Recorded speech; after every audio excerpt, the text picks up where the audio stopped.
आम्ही आता आलेलो आहे जगप्रसिद्ध अजंठा लेणी जे छत्रपती संभाजीनगर जिल्ह्यामध्ये आहेत। तर ही तुम्ही बघताय अजंठा लेण्याचा सगळा परिसर, हे वहिनी गुहा आहेत वेगवेगळ्या, आणि ह्या गुहेमध्ये थिंग्स आहेत म्हणजे चित्र आहेत। ती चित्र कशाची असतील तर बुद्धावरचे, भगवान गौतम बुद्धावरचा पूर्ण जीवनपट या चित्रातनं मांडलेला आहे। 2000 वर्षापूर्वीची चित्र आहेत ही।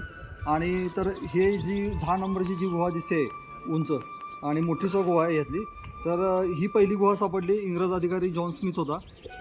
हीच ती 10 नंबरची गुहा। या गुह्यामध्ये इंग्रज अधिकारी जॉन स्मिथ ह्याला ही पहिली गुहा सापडली। तिथं भगवान गौतम बुद्धाचं चित्र आहे, त्या खांद्यावर त्याची सही आहे बघा जॉन स्मिथची, आणि ज्या साली सापडलं त्याचं सालसुद्धा दिसतंय। मोबाईलवर एवढं क्लिअर दिसणार नाही, पण त्याची सही आणि इसवी सन लिहिलेलं आहे।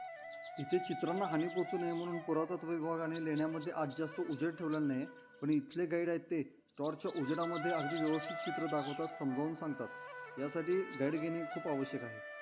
इसवी सन पूर्व 2000 वर्षापूर्वी इथं दगडाच्या भिंतीवर हजारो रंगीत चित्रे नैसर्गिक कलर वापरून काढलेले आहेत। संपूर्ण जगातून पर्यटक या आपल्या पूर्वजांनी निर्माण केलेला अजंठा लेण्या पाहण्यासाठी येतात।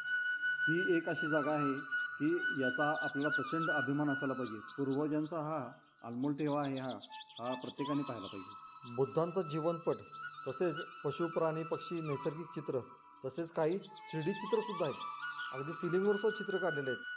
26 नंबरचे शेवटचे लेणे, यात गौतम बुद्धांची विविध रूपातली शिल्प आहेत। परत त्याच्या पुढं एक सुंदर प्रदक्षिणा मार्ग कोरलेला आहे। हे शेवटचे शिल्प भगवान गौतम बुद्धांचे महापरिनिर्वाण म्हणजे जगातून मुक्ती घेतलेले झोपलेल्या अवस्थेची ती मूर्ती आहे। खाली शोकमग्न प्रजा दाखवली आहे, तर वरच्या बाजूला स्वर्गातील अप्सरा स्वागत करताना दाखवलेले आहेत। अशा या अजंठ्याच्या अजरामर कलाकृती।